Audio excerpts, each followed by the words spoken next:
I want you to spend a couple of minutes, not with a neighbor this time, but by yourself. And if you need to jot this down, it would be good because I'm going to call on some of you to tell your story. But I want you to think about the most significant event or circumstance that happened in your life that changed you spiritually. Your most significant thing that's happened to you. I want you to think about it. Write it down if you need to spend some time writing it down. And then I want us to share that if that's okay. So I'll give you a couple of minutes, and if we had Jeopardy music, we would play it. Everybody good? That shouldn't have been hard to do. I would assume you guys have that on your fingertips. Let me say two things in the beginning. When we're talking about spiritual growth, and we're talking about doing that within the context of small groups, which means within the context of relationships, two things should be true. The reason why spiritual growth is such a difficult thing to measure and also to help. Everybody watch, this is very profound. The reason why spiritual growth is such a difficult thing to measure and continue is because it's spiritual. It's like tackling fog. It should be weird. It should be different, and it should be difficult because if it's tangible, it's probably not spiritual. Everybody okay? Here's the second thing. When it's done within the context of relationships, it's going to get messy. Why? Someone very wise a long time ago told me that ministry would be great if it wasn't for people. Leading a small group would be awesome if it wasn't for people. But when you put imperfect people in a circle, it's going to get messy. It should be messy. If you are perfect, we would love for you to stand up right now, and we'd like to meet you. Anybody perfect here? We'd love to meet Jesus Jr. Are you here? No, none of us are perfect. And so consequently, that means that it's going to be messy and it's going to be different because it's spiritual. It's part of the reason why I like to say spiritual growth is not something that can be managed because it's too supernatural.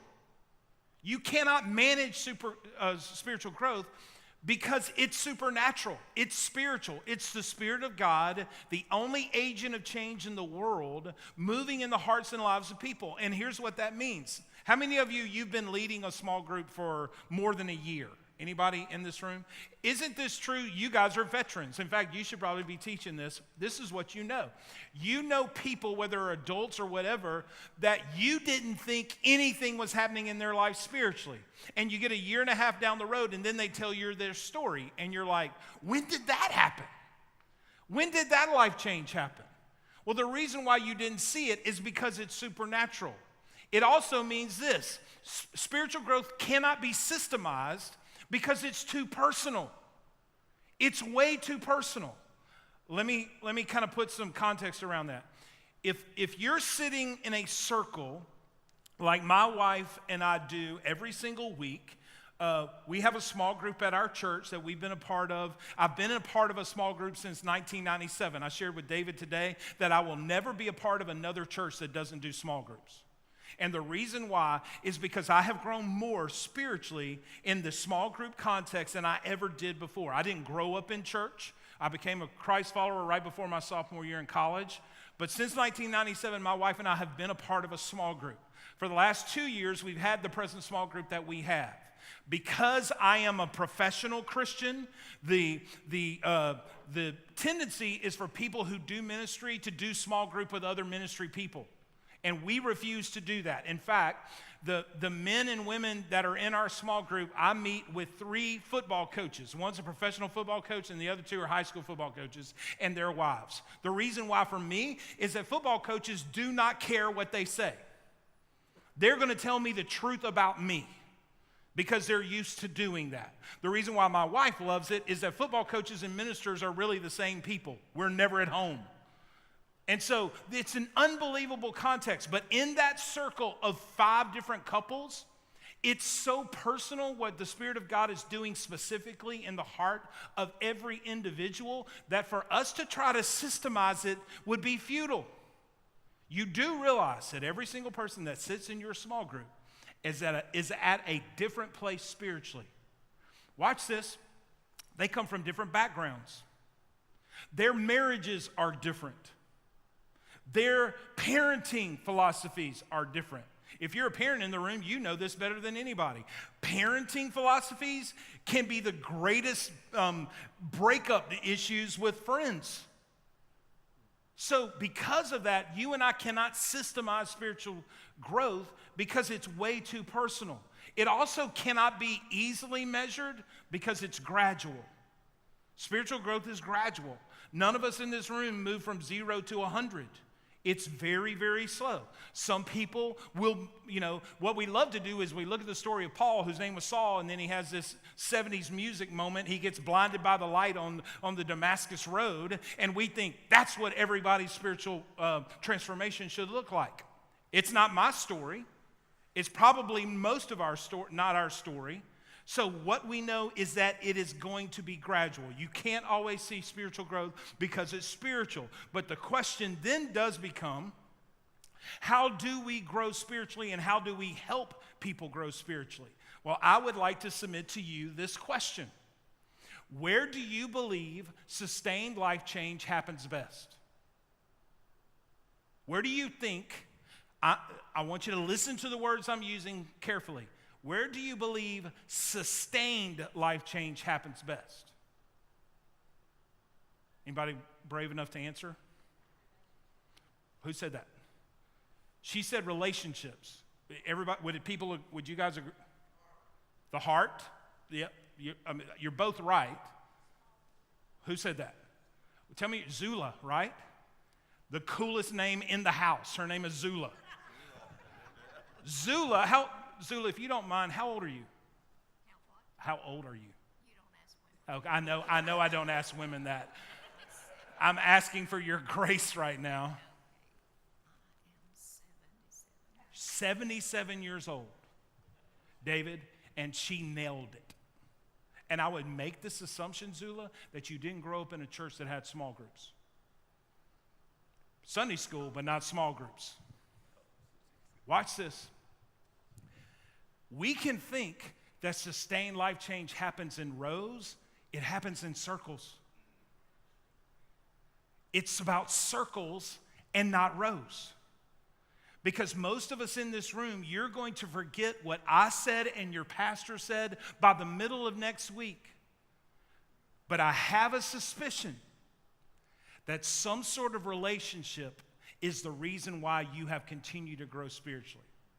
And just by way of testing my theory, would somebody be willing to tell me your greatest spiritual transformation story?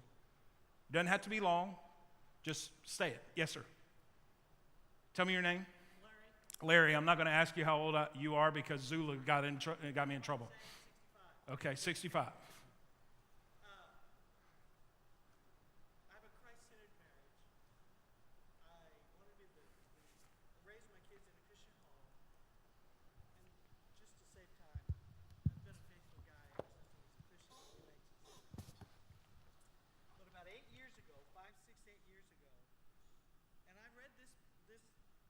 And I read this That's Oprah passage by the way, before, but 5, 6, 8 years ago, I read this verse, and it says in Romans 14:23, it says, "But the man who has doubts, that is, misgivings and uneasy conscience about eating and then eats, stands condemned before God because he is not true to his convictions, and he does not act from faith. And this is the part that really hit me. For whatever does not originate and proceed from faith is sin. Whatever is done without a conviction of its approval by God is sinful." And it just hit me that what am I doing in my life that I am not doing out of faith? Wow. And I started taking an inventory of my life. And it was just... It's just one of the biggest things that occurred to me as a believer, and it happened after I'd been a Christian for like 40 plus years. That's unbelievable. Somebody else. Yes, sir. Here comes Oprah, or Phil Donahue, actually. Whole new definition for him. Back in 1978 in Rochester, New York, on a snowy evening. I could tell you weren't from Tennessee. You can tell, thank you. My wife and I are having a tremendous argument that had lasted for weeks. But the Lord was actually working in our lives during the time this happened. And I am Jewish, and that evening I had realized months before that there was a God, because I came out of deep hatred of God. That evening, God did a supernatural thing in writing me a letter telling me that it was okay as a Jew to accept him. That whether you were Jew or Greek, you were one in Christ. Wow. That night, as Mary and I shared with one another, I was asked by a gentleman to hold my wife's hand and say, Jesus, forgive me. Prior to that, the only term I would use for Jesus was not particularly complimentary. Sure. As soon as that happened, the curtain was rent in two. Life has never been the same. Steve, how cool is that story? Awesome, brother. Somebody else. I know you feel like you're back at youth camp, right? We're going to throw sticks in a fire in a little while. I've been a Christian for a long time. I mean, I had my conversion story at a camp, as a youth, and but the most I've grown spiritually has legitimately been the start of my husband challenging us to lead a small group. Wow. And me really adamantly saying no, and he really pushed me out of my comfort zone to do that. And through that, many relationships have developed, accountability has developed. Striving for the same goals have developed, where you have friends that are pushing you in the alignment of where you desire to be, but didn't really know how to get there on my own. So I would say the most I've grown spiritually is when we started this group 4 years ago, and the deep relationships I've had because of that, because prior to that, I can honestly count on one hand how many people I could call to talk to or to grow with or be challenged on. Wow. So good. Somebody else. Two more. Yes, ma'am. I grew up here, so I've been here since I was little. But I would say the most that I've grown in my walk with Jesus would be when my parents got a divorce 3 years ago. So we grew up here, and everybody knows everybody.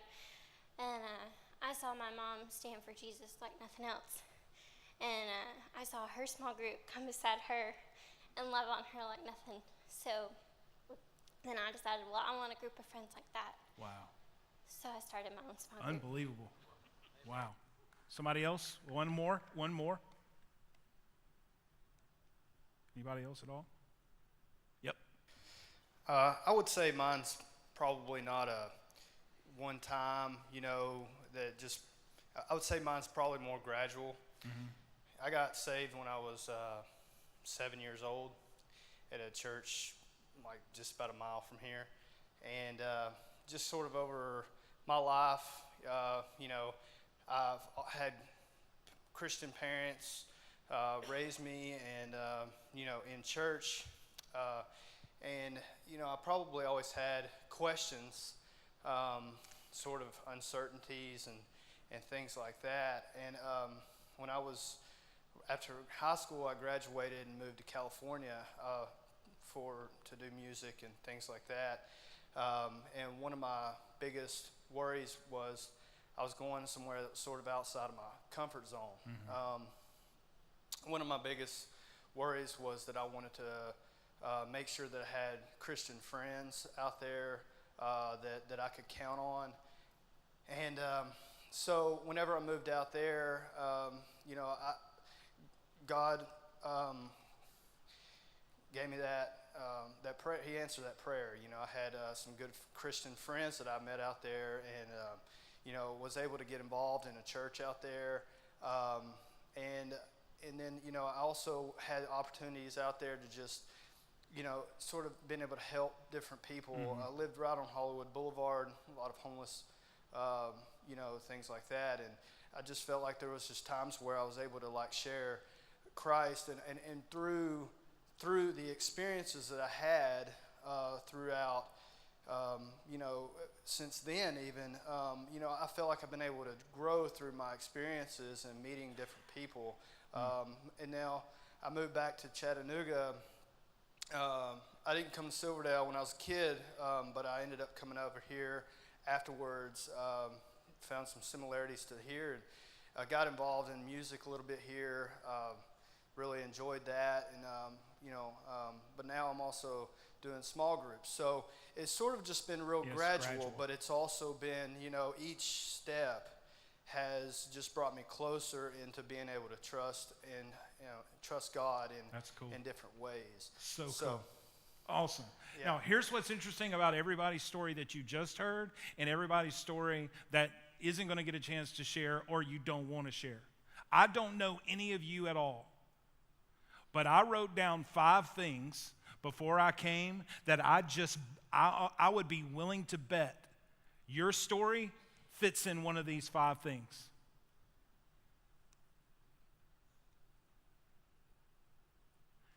The things that have caused you to grow the most can be summarized in these 5 things, and some of you you heard it. Life-changing truth, significant relationships, spiritual disciplines, pivotal circumstances like divorce, ministry responsibilities when I had an opportunity to serve. Here's what humanity and life is screaming at us as the church, that these 5 things really are the catalyst for spiritual growth and part of the process. But the question for us is, as we're working with adults or students or whomever that seem to be stuck and they don't seem to be growing spiritually, how can we come alongside what God seems to do? Because God seems to use these 5 things generally to help us to grow spiritually. So it would only make sense for you as a leader, for me as a leader, how can I help partner with what God is doing to help the people that I am shepherding, facilitating discussion, being a part of a small group with, so that they can grow spiritually as well. One thing that I would say right away for everybody in the room, your role as a spiritual leader is to build a strong enough relational bridge that it will bear the weight of truth that you have to give. Spiritual leadership is building strong relational bridges that will bear the weight of truth that we have to give. Here's what you know for a fact if you're trying to help someone grow. If you do not have a relationship with that person and you try to correct, rebuke, or encourage, there's a very good chance that person is going to rebel. It doesn't matter how old they are, but if you don't know them relationally, to try to help them spiritually will be futile.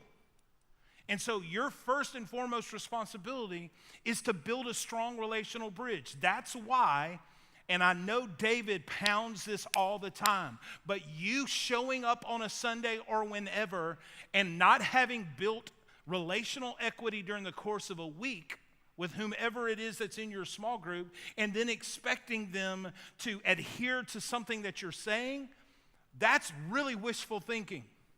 Because none of us in this room, most of you in this room are listening to me right now, and you're going to go get Chick-fil-A in a minute with your friends, and you're going to say, well, I think this guy's this way, and I think what he said right here was dumb, and can I tell you why? Because you don't know me. I have no relational equity with you. But isn't it interesting what happens when you build a strong relational bridge with people, how they will begin to listen to you, how they'll begin to take what you say, even if it's hard. Tomorrow morning in big church, in real church, I'm going to talk about one another. That is the hardest one of all. And it can only be done within the context of relationships. So how much are you investing in building a strong relational bridge that'll bear the weight of truth that you have to give. If you've never led a small group and you're wondering, what do I do first? Build a strong relational bridge. You need to invest relationally. And here's what that means. You need to take people in your small group. If it's couples, you and your spouse, go out to eat with them. Go and grab coffee with them. Go and have breakfast with them. Go and have lunch with them. Spend time with them. Away from the orchestrated, managed time of small group. You do that, and you're gaining yourself some leverage when you actually do sit down. Now, here's some things that I have learned. I've been doing what I do for 27 plus years. Some things that I have learned of ways that you know that someone's stuck and they're not growing spiritually. One way is they never laugh. I don't know how many of you get this, but following Jesus should be the most joyful, fun thing you do. Everybody okay? A lot of us in this room, you were a whole lot of fun before you started following Jesus. And then you met him, and for some reason, you start acting like you're baptized in acid. You know what I'm talking about? Following Jesus should be fun. It's a part of God's theology. And when people aren't laughing, either they're not growing spiritually or there's something deeply hurtful in their life. Here's another one I wrote down. They only talk about themselves. You know that person in your small group? They only talk about themselves, or they never talk about themselves. Here's a heads up for all of us in this room when I ask you to share your story. If you're not willing to talk about yourself, it's going to be really, really difficult for you to lead. Because your job is not to dictate and teach. Your job is to facilitate discussion, and sometimes the thing that facilitates discussion more than anything else is you sharing a personal story about yourself. So they talk about themselves all the time. They never talk about themselves. If you're dealing with teenagers, their parents, or as an adult, a spouse is the only person that knows their name. Think about that. You do realize, right, that you have people attending your church and nobody knows their name except their spouse or their mom and dad. That's scary.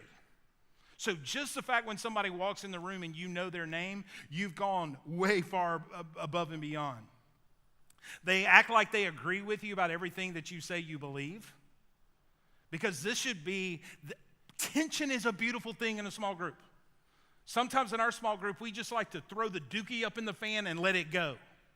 Why? Because when there's tension, you start going, I'm not sure I believe that. I'm not sure what I think about that. Or, here's another one.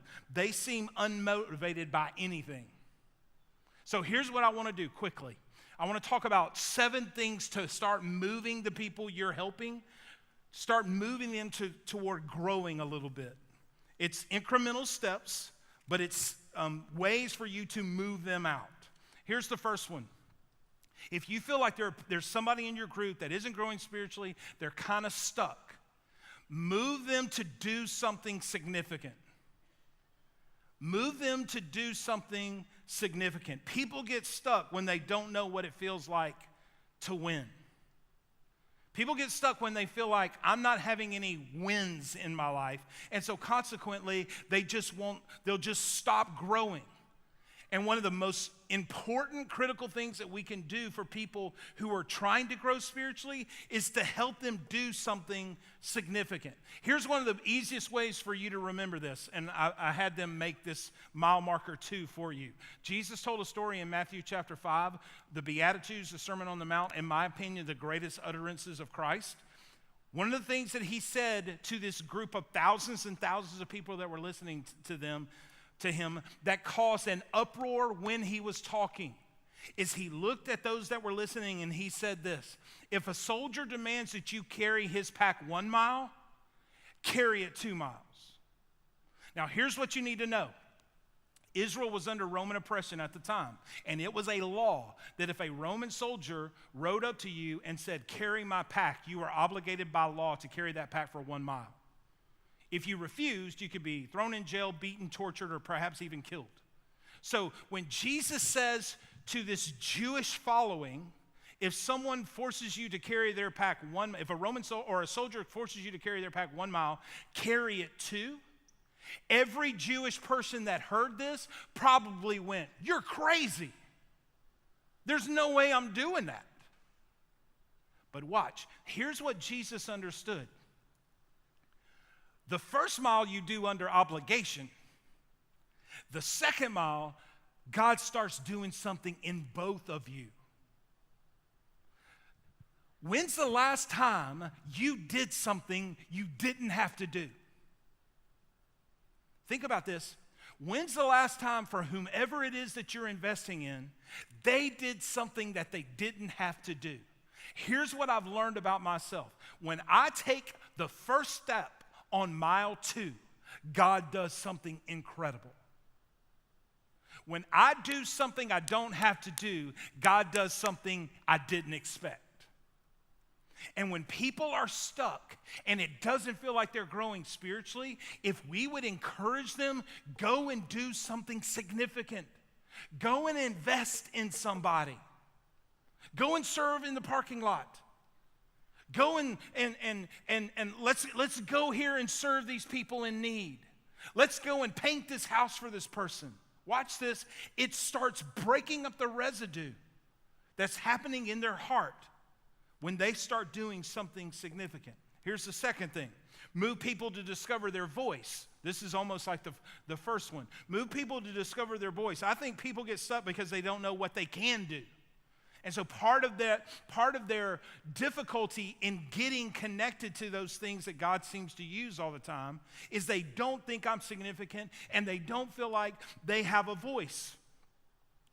Anybody read, there's a great leadership guy right now by the name of Simon Sinek. He wrote a book called Leaders Eat Last and Start With Why. He had this quote, and I love this quote. Our problem is that we have entire sections of our bookstores marked self-help, but we have no sections marked help others. We've got entire sections of our bookstores marked self-help, but we don't have any sections marked help others. So helping someone find their voice means helping them start to connect to the worth that they have on the planet and the worth they can have in the life of somebody else. I wrote this down. You are never more like Jesus. You and I are never more like Jesus than when we sacrifice for the sake of somebody else's future. And for some people in our lives, the lid in their life spiritually is they've made their spiritual life all about themselves.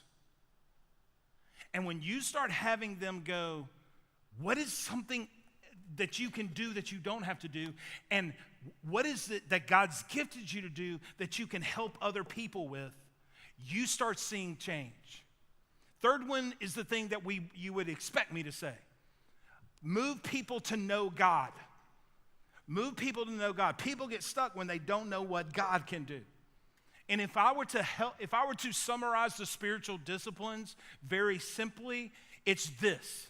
What we're trying to help people do as it relates to their discipline spiritually is to hear from God, pray to God, talk about God, live for God.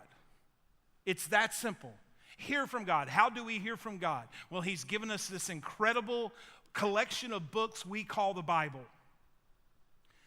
He speaks to us through His Word. He speaks to us through other people. He speaks to us, if you remember correctly, He speaks to us through life-changing circumstances. He speaks to us through people and relationships in our life. He speaks to us through ministry responsibilities. How do we help this person know God better? By learning how to hear from God. And then here's the beautiful thing. We have a chance in turn to talk to Him. Aren't you glad that Jesus stands on our behalf and intercedes for us? We have the capacity to talk to the creator of the universe, Steve, because of Jesus.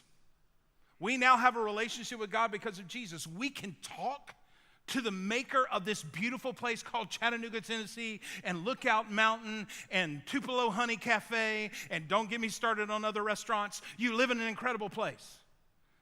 You get to talk to the guy who created this beautiful creation through His Son, Jesus.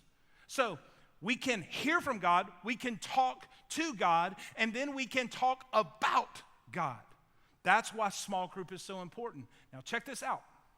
If you're leading a small group and the conversation of Jesus or God never comes up, if you're just in relationship building mode, cool. But if you're 6 months down the road and you're still not talking about God, you're kind of missing the point. Spiritual growth, getting unstuck, includes talking about God and living for Him. Small sequential steps, yes, but nevertheless moving forward. Here's the fourth one. Move people to connect with other people. Move people to connect with other people. How many of you have your cell phone with you right now? I want you to do this later. Don't do it right now because we don't have time. But later, I want you to go to your photo albums in your phone if you have it, and I want you to look at your pictures. And as you're looking at your pictures, I want you to ask yourself, how many people do I see in my photos that aren't like me? Now, for most of us in this room, it's just going to be a bunch of pictures of you. But how many pictures do you see? How many pictures do you have where the photos that you're looking at, everybody's like you? And maybe there's a sign in that, because people get stuck when they don't invite somebody new to their table. Anybody ever been to California and gone down the Pacific Coast Highway in the room? If you haven't, you've got to do it. The best family vacation we ever had as a family is we flew into San Francisco on a Friday and we drove the Pacific Coast Highway, Highway 1, all the way down to San Diego, flew out of there on a Sunday. It was unbelievable. We took, Easter Sunday, we took communion on Alcatraz with our children and talked to them about how spiritual bondage and imprisonment and the victory we have in Jesus is unbelievably cool. But those of you that raised your hand and you've ever been down the Pacific Coast Highway, here's what you know. It may be the most beautiful view you've ever seen, right? In fact, I brought some pictures. Here's show and tell. This is, for those of you that don't know, the Pacific Coast Highway is a 2-lane, and it literally runs down the map of California. So when you're going south, to your right is the Pacific Ocean, and there are whales and sharks breaching and Nemo trying to find his family. They're all out there to the right. To your left, mountains. Gorgeous. So the picture that you're seeing right here is just everyday view. The next picture, this is us we were sitting at a restaurant in Big Sur, California. We're sitting on the patio. It's absolutely breathtaking. Here's a picture taken near the Hearst Castle of sea lions molting on the beach. There were thousands of them. It did not smell good. But it was, maybe you guys are looking at that going, I see sea lions every day in Chattanooga. We have an aquarium. Cool. But listen, here's what happened to me. I had never been to California and seen that. And because I saw that kind of beauty, because I became fascinated with that kind of beauty, my perspective of God went, because I'm from Mobile, Alabama. I've never seen anything like that. Watch this. You start inviting new people to your table because you get around people that aren't like you with God. And if I may, for some of us in this room and for people we're leading, the spiritual lid in their life is they only hang around the same people all the time. They're not around anybody new. And so consequently, they can't really have their perspective expanded because everybody that they're around has the same perspective. Here's the fifth one. Move people to be a friend. Move people to be a friend. People get stuck because they stop discovering life together. People get stuck because they stop discovering life together. And here's what happens. Your small group, if you're not careful, can be this substitute for having friends in their life. All of us need godly, caring, loving, compassionate, kind people that walk in our life the closest. So much so that they are willing, and we're going to talk about this tomorrow morning, that they are willing to get in our business spiritually. And a lot of people in America, when it comes to Christianity, this is their mindset, that my relationship with Jesus is personal.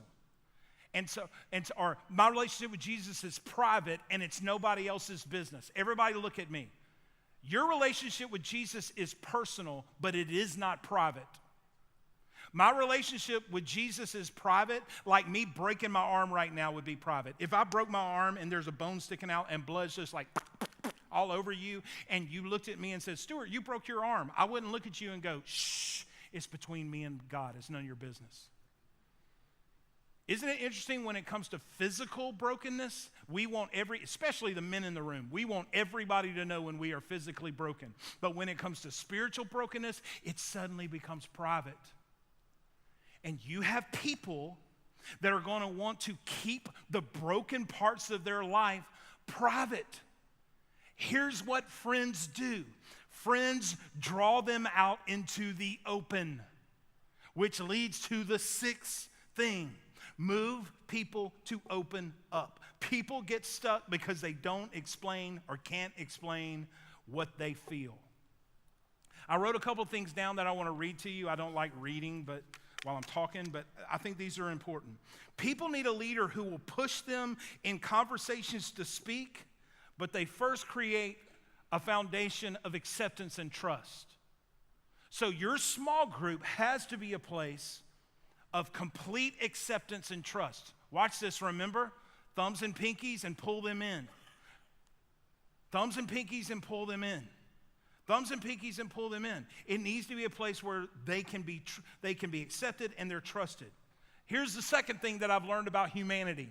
Hard questions are a test. They want to see how you're going to respond. So if somebody asks you a hard question, they're more than anything else not really interested in your answer. They just want to see how you're going to respond to the question.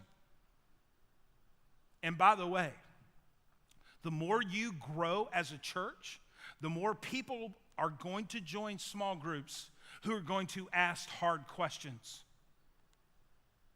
The other thing that I wrote down is this. Every person on the planet needs someone they don't have to lie to.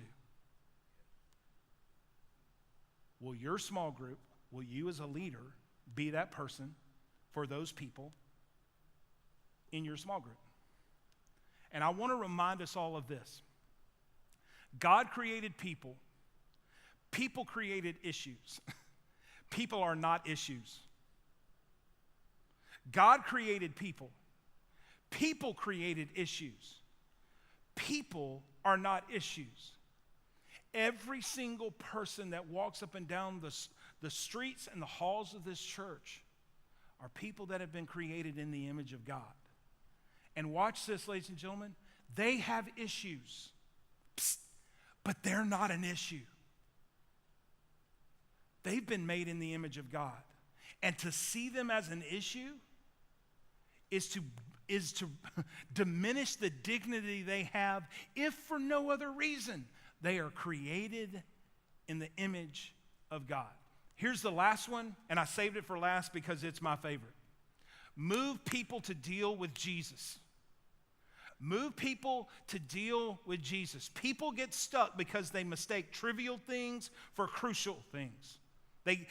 People get stuck because they start making trivial things the critical things.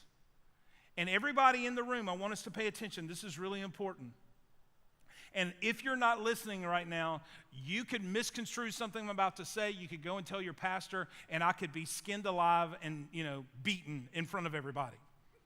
Everybody listen. In American Christianity, for some reason, we have flipped the script, and we have a tendency to make the foundation of our faith the teachings of Jesus. Are the teachings of Jesus critical? Absolutely. They're imperative to you growing spiritually. We've made the foundation of our faith a philosophy of life. Does following what Jesus taught us to do create a way of life for you as someone who's a Christ follower? Absolutely, and you should follow it. Some of us believe the foundation of our faith is a country because Jews have Israel and the Hindus have India, and we just assume Christians have America. By the way, that's like saying if you were born in the trunk, if you were born in the trunk of your car, you're a spare tire. That doesn't make any sense. The foundation of our faith is not even your capacity to believe, because this is what I know to be true. Some of you in this room believed something 5 years ago that you no longer believe. You know what the foundation of our faith is? And this gets me jacked up. The foundation of our faith is an event. The foundation of our faith is the resurrection of Jesus from the dead. That's the foundation of our faith. That is at the core why we are who we are. If you're not impressed by that, sir or ma'am, you're not impressed that Jesus rose from the dead, try it. We'll pause right now. To which none of us wants to try it, because here's what you know. You can't pull it off. And I brought along something for us to consider, just to show you we've got to start bringing people back to dealing with Jesus. For those of you that don't know, can you put that timeline up for me? This is so incredible to me. For those of you that don't know, our date line is literally shaped by the life and death of Jesus. We have a tendency to think that 0 AD is when Jesus died. It's not true. It's around 32 AD that Jesus actually died on our timeline. So if you'll notice on the timeline, Jesus was crucified, resurrected, and the church started in 32 AD. Constantine became the emperor of Rome in 312 AD, and he made Christianity legal. Interesting little side note. Part of the reason why he made Christianity legal is that his mom came to faith in Christ.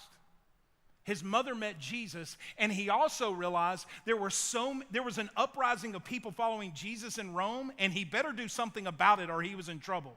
So he just legalized Christianity.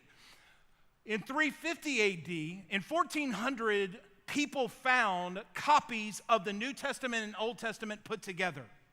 Those copies were written in 350 AD. So in 350 AD, we know they were starting to formulate formal copies of taking the Jewish Bible, the Old Testament, the New Testament from the Gospels that were written by Matthew, Mark, Luke, and John, Luke's recording of the Acts of the Apostles, and Paul's letters, and compiling them. They started doing that in 350 AD, and in 388 AD, a formal compilation of what we call the Scriptures was put together. Now, here's what I want you to pay attention to and why we need to start moving people back toward Jesus. You'll notice between 32 AD and 312 AD, there is a 280-year gap. 280 years. Now, David, this will trip you out. Leonard Sweet talks a little bit about this in one of his books, but I just recently read a book called The Rise of Christianity by a secular scholar that was trying to help people understand that if you extracted the supernatural, why did Christianity explode? And here's what he says in his book, and Leonard Sweet's evidence and research kind of goes along with this, that during that 280-year period, by the time Constantine had taken power in Rome, historians estimate that there were 30 million plus followers of Jesus on the planet. 30 million Christians. By the way, it's the largest expansion of our faith in our faith's history. 30 million Christians in that 280-year span, and watch this. Throw the next slide up. There weren't any Bibles. You ever thought about that? Can I tell you why our faith grew as much as it did during that 280-year span? Psst. Because people were talking about they saw Jesus rise from the dead. The Bible isn't, saying the Bible is the foundation of our faith is like you saying that your birth certificate is the reason why you're born. Watch this. The Bible supports it. But the reason why we're in this room is because Jesus rose from the dead. And watch this. People saw it. They heard it. We're the result of something that was seen and heard. Now watch. When people get stuck, and they will, in small groups especially, guess what they're going to argue about? Well, where did dinosaurs come from? Jurassic Park? That's number one. What about Noah and the flood? Yeah, I mean, can we be honest? There are so many smoke screens. Watch this. We have to move people back to Jesus. The question is simply this: what do you do with Jesus? You figure that out, and everything else will start making sense. Does that make sense? And we do that within the context of circles and not rows.